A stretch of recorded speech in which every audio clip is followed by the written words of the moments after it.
Welcome to the latest episode of the Forecast in 5. I'm your host, Seth Katz. Joining us today is Michelle Dippel. Michelle serves as president of HNTB's Western region, where she has responsibility for vital and complex infrastructure programs in growth markets across 13 states. Michelle moved into her current role in 2022 and leads sales, operations, and project delivery in the region, overseeing 2 divisions, 8 operating offices, numerous field offices, and more than 1,000 colleagues. Welcome, Michelle. Appreciate you joining us today. Thanks for having me, Seth. I'm looking forward to this conversation. Excellent. Well, let's get started with some questions. For over a century, HNTB has shaped the built environment with distinct expertise across a full spectrum of infrastructure solutions. Can you share a bit more what separates HNTB from other design firms? Absolutely. I love the long history of HNTB. It's truly a point of pride for us. Being around since 1914 is kind of a big deal.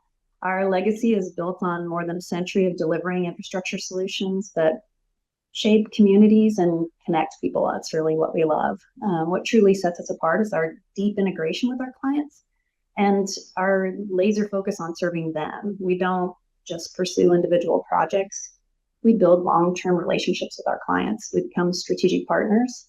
Our professionals bring specialized expertise across the infrastructure spectrum, and it's our culture of employee ownership and accountability that truly drives excellence.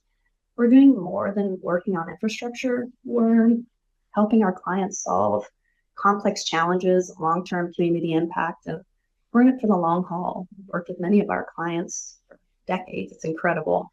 And on a more personal side, our unity of purpose is what makes us different from our competitors. We're organically grown, which means we hire one person at a time, and I mean one person at a time. We don't grow via M&A, and because of that, our identity is clear. Our employees understand what we're all working towards, and it makes it very easy for us to operate across our offices on the same page. It's really great. Extremely helpful to learn more. When a new employee joins HNTB, they become an owner of the firm through a unique ownership plan. Would you be able to touch on how this contributes to HNTB's organizational culture? Sure. We're really proud of it. We're an ESOP, which stands for Employee Stock Ownership Plan, for those who aren't familiar with it. And when someone joins HNTB, they have the option to become an owner. Ownership fosters a sense of responsibility, pride, long-term commitment. It encourages collaboration, innovation, a shared drive to deliver outstanding results. And our ownership plan aligns each of our employees' personal success with the firm's success, and that's reflected in how our clients and how we support our clients, and frankly, how we support each other. I've worked at a lot of companies without that ownership structure, and it's very different. We all have skin in the game, and it makes our performance personal. It makes our work more meaningful and exciting, and our financial performance is definitely impacted by that sort of core employee buy-in. Fantastic. HNTB's expertise spans numerous industries, including transportation, aviation, and sports architecture. Well, those are only several areas that HNTB focuses on. Is there a specific project that you've worked on in California that you say is among your most memorable? I think one of the most memorable projects I've had the privilege to work on in California, and like you said at the very beginning, I've only been in California for 2.5 years. It's California High-Speed Rail, which is still ongoing, and that's a generational investment in how California will move and connect. This project will make history. HNTB has played a key role in supporting the authority through program management, environmental planning, engineering.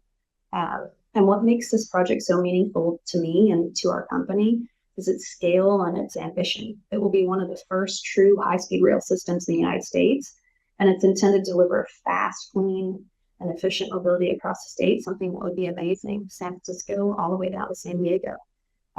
It's a fun one because it's challenging. And working on this project has meant collaborating with a wide range of stakeholders, state and federal agencies, our firm helping the authority navigate complex environmental and engineering challenges.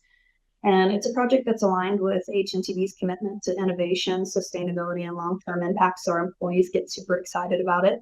It's a fun one.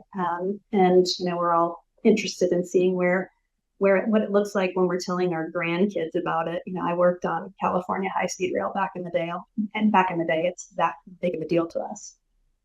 Outstanding.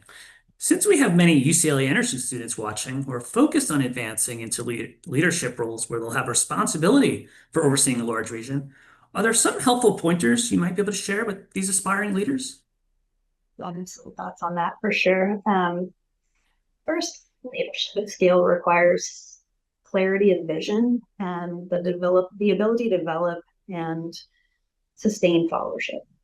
For those seeking executive roles, I'd emphasize the importance of two things: listening and empathy. Listen to your teams, your clients, your stakeholders. Seek to understand the challenges and opportunities that each of them have. Um, Executive leadership requires the ability to accomplish more through others, and understanding what motivates people definitely requires empathy. Uh, I found that what makes us great in lower roles is our ability to just get things done, and the ability to shift from a rock star independent contributor to someone who has followership and can get a large number of people to do what they need them to do for the organization's success. That's much harder, and that ability is what makes it possible to step successfully to executive roles. Interestingly for me, willingness to relocate has been critical to my personal growth. Understanding the variation across our firm, the local flavor of each office, it's really helped me understand our firm and the clients better. And also just stay curious. Everything's changing. Leaders who anticipate change and foster innovation will be best positioned to guide organizations. And lastly, I'd say don't self-limit. I started out as an archaeologist, and never in my wildest dreams did I see myself as an executive at an A&E firm. And I just kept saying yes to new opportunities, and it seems to have worked out for me pretty well. Great advice. That's going to be tremendously helpful for our students who are watching. As HNTB is actively integrating technology and digital solutions into client projects and overall operations, how do you believe some of the latest innovation we're seeing today through AI, virtual design, and intelligent transportation will positively impact the firm over the next decade? Yeah, AI is top of mind, right? We're already seeing the transformational potential of these technologies. For us, AI is helping us analyze data more effectively. Virtual design tools are enhancing collaboration and visualization. ITS, or intelligent transportation systems, are making mobility safer and more efficient. Over the next decade, these innovations will just allow us to deliver smarter, more sustainable infrastructure, and frankly, hopefully to do it faster. At HNTB, we're evaluating new technology, adopting what makes sense, and integrating it, or attempting to integrate it. We're doing that right now, integrating it into how we think, plan, and execute for the benefit of clients, just work more efficiently. Our digital infrastructure solutions team is who is working on this, and they have to be on their toes. I see the greatest challenge will just be keeping up with the rate of change. As we've been talking today, the industry has come up with some great new innovation just in the last 10 minutes. So it's an exciting time for sure. And it goes back to my earlier point about embracing and anticipating change.